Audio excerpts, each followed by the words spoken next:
Assalamualaikum warahmatullahi wabarakatuh. Bertemu dengan saya lagi, Endang Sri Rahayu, dari kelas A14, NIM 22811306990. Kali ini saya akan memaparkan tentang membuat materi pembelajaran digital bagian kedua dalam mata kuliah Pengantar Teknologi Informasi dengan dosen pengampu Ibu Husnul Khotimah MPD. Media pembelajaran merupakan salah satu komponen pembelajaran yang memegang peranan penting dalam kegiatan belajar mengajar. Oleh karena itu, guru atau moderator harus menyadari pentingnya media pembelajaran agar tujuan pembelajaran dapat tercapai secara efektif dalam proses belajar mengajar. Oleh karena itu, media pembelajaran sangat penting untuk melaksanakan proses transfer ilmu pengetahuan dari guru kepada siswa. Salah satu tujuan utama penggunaan media pembelajaran adalah untuk membantu siswa memahami sains dan pengetahuan secara lebih konkret. Dalam pembahasan kita kali ini ada dua, yaitu pembuatan materi pembelajaran interaktif menggunakan perangkat lunak dan pengenalan alat dan aplikasi untuk pembuatan materi pembelajaran digital. Pembuatan materi pembelajaran interaktif menggunakan perangkat lunak. Media pembelajaran interaktif adalah media pembelajaran dapat dikatakan interaktif apabila peserta didik tidak hanya melihat dan mendengar, tetapi secara nyata berinteraksi langsung dengan media pembelajaran itu. Komunikasi antara media dan peserta didik dapat berjalan dua arah.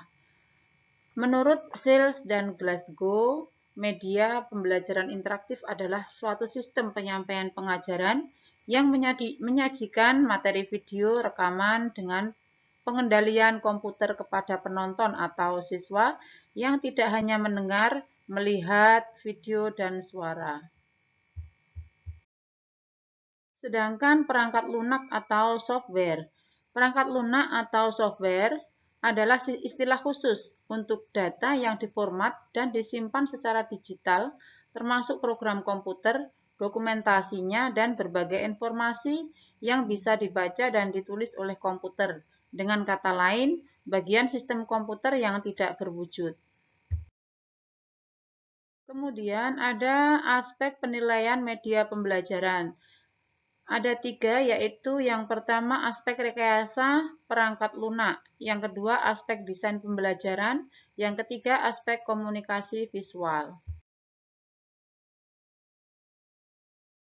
Dalam aspek rekayasa perangkat lunak, itu terdiri dari yang pertama adalah efektif dan efisien dalam pengembangan maupun penggunaan media pembelajaran. Yang kedua, reliable atau handal. Yang ketiga, maintainable atau dapat dipelihara, dikelola dengan mudah. Yang keempat, usabilitas atau mudah digunakan dan sederhana dalam pengoperasiannya. Yang kelima, ketepatan pemilihan jenis aplikasi atau software atau tool untuk pengembangan. Yang keenam, kompatibilitas atau media pembelajaran dapat diinstalasi atau dijalankan di berbagai hardware dan software yang ada. Yang ketujuh, pemaketan program media pembelajaran terpadu dan mudah dalam eksekusi.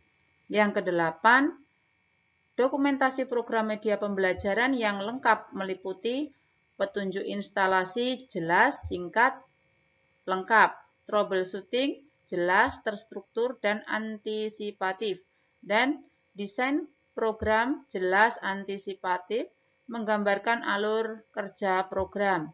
Yang kesembilan, reusable atau sebagian atau seluruh program media pembelajaran dapat dimanfaatkan kembali untuk mengembangkan media pembelajaran lain.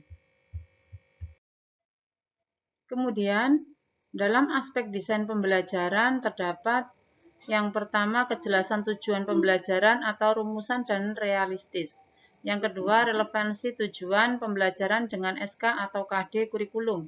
Yang ketiga, cakupan dan kedalaman tujuan pembelajaran. Yang keempat, ketepatan penggunaan strategi pembelajaran. Yang kelima, interaktivitas. Yang keenam, pemberian motivasi belajar. Yang ketujuh, kontekstualitas dan aktualitas. Yang kedelapan, kelengkapan dan kualitas bahan bantuan belajar. Selanjutnya yang ke-9 adalah kesesuaian materi dengan tujuan pembelajaran. Yang ke-10 kedalaman materi. Yang ke-11 kemudahan untuk dipahami. Yang ke-12 sistematis, runut, dan alur logikanya jelas. Yang ke-13 kejelasan uraian, pembahasan, contoh, simulasi, dan latihan. Yang ke-14 konsistensi evaluasi dengan tujuan pembelajaran. Yang ke-15 ketepatan dan ketetapan alat evaluasi. Yang terakhir pemberian umpan balik terhadap hasil evaluasi.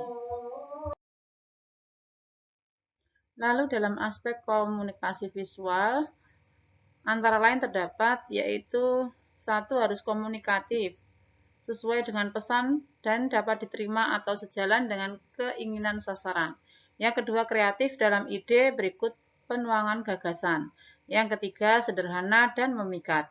Yang keempat audio atau narasi, sound effect, background, dan musik.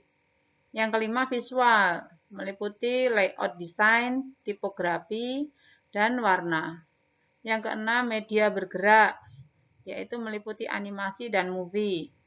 Yang ketujuh layout interaktif atau icon navigasi. Lantas apa saja jenis media pembelajaran interaktif itu?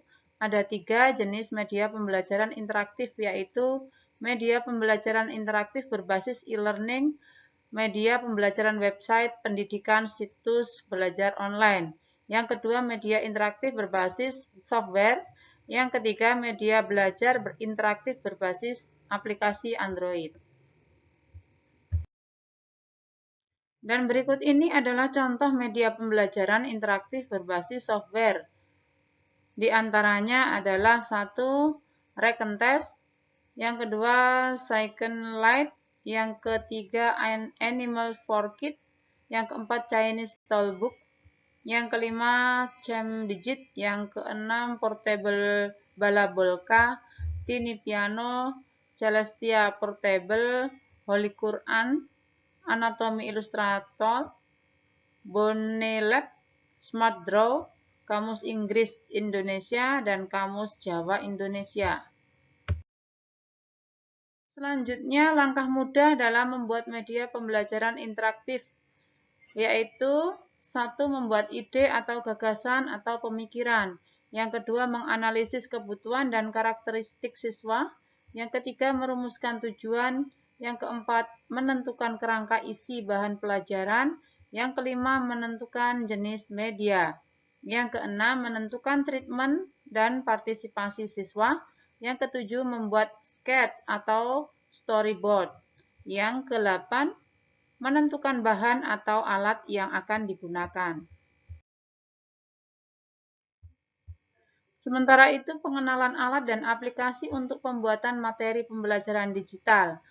Media pembelajaran digital atau digital learning. Ada 4. Yang pertama adalah blended learning. Yang kedua adalah e-learning atau online learning. Yang ketiga, penggunaan teknologi dalam kelas. Yang keempat, adaptive learning. Blended learning merupakan salah satu bentuk pembelajaran digital dengan proses belajar mengajar campuran.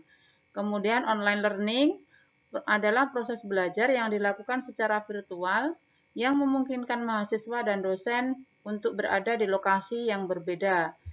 Kehadiran fisik tidak diperlukan karena platform digital memfasilitasi interaksi. Teknologi pembelajaran dalam kelas adalah teori dan praktek dalam desain, pengembangan, pemanfaatan, pengelolaan, serta evaluasi tentang proses dan sumber untuk belajar. Hal ini merupakan suatu kesatuan yang utuh untuk meningkatkan hasil belajar peserta didik dalam proses pembelajaran di satuan pendidikan.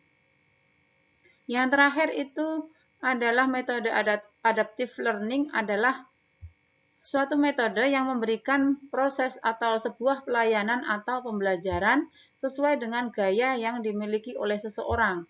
Adapun beberapa gaya belajar yang umumnya dimiliki oleh manusia yaitu visual, auditory, dan kinestetik.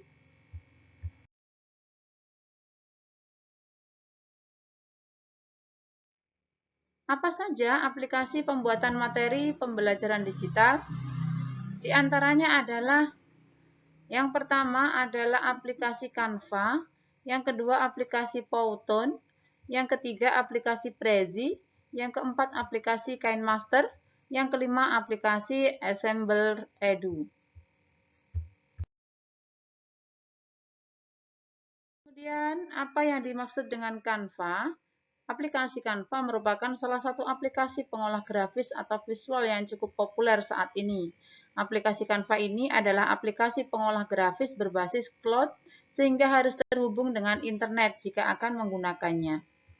Guru dapat memanfaatkan aplikasi Canva untuk membuat media pembelajaran seperti membuat infografis, rangkuman materi, worksheet, brosur, poster, template presentasi, thumbnail YouTube, dan lain sebagainya.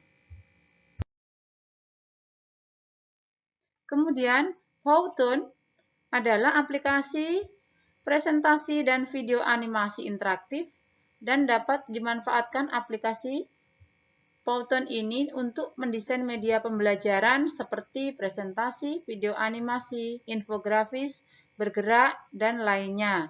Aplikasi Powtoon ini dapat membantu dalam menjelaskan konsep materi dengan lebih jelas, serta menjadi keterbatasan ruang, waktu, dan indera dalam mode pembelajaran jarak jauh seperti sekarang ini. Yang berikutnya adalah Prezi. Prezi memiliki beberapa persamaan dengan aplikasi PowerPoint maupun Google Slide dan dapat digunakan untuk membuat dan mengelola presentasi secara online. Prezi memiliki fitur utama yaitu Zooming User Interface atau ZUI yang memungkinkan untuk memperbesar dan memperkecil tampilan media presentasi secara fleksibel dan dinamis.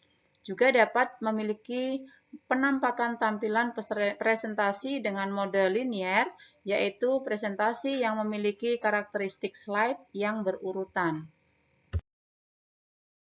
Berikutnya adalah KineMaster. KineMaster adalah sebuah aplikasi smartphone yang khusus digunakan untuk keperluan editing video. Aplikasi ini dikembangkan oleh Nextstreaming, sebuah perusahaan yang bergerak dalam bidang pengembangan perangkat lunak multimedia yang berkantor pusat di Seoul, Korea. Aplikasi ini pertama kali dirilis pada tahun 2013, tepatnya pada tanggal 26 Desember 2013. Selanjutnya adalah Assembler Edu. Merupakan sebuah platform yang memungkinkan guru untuk membuat kegiatan belajar yang lebih interaktif, kolaboratif, dan menyenangkan dengan mode 3 dimensi dan augmented reality. Fitur yang dapat guru temukan dalam aplikasi ini antara lain mengunggah file, menulis catatan, membagikan visual, dan kreasi 3D dan AR di kelas. Demikianlah tadi sedikit pemaparan tentang pembuatan materi pembelajaran digital yang dapat saya sampaikan. Banyak kurang dan salahnya, saya mohon maaf yang sebesar-besarnya. Sekian dan terima kasih. Quotes hari ini, lakukan yang terbaik di semua kesempatan yang kamu miliki. Wassalamualaikum warahmatullahi wabarakatuh.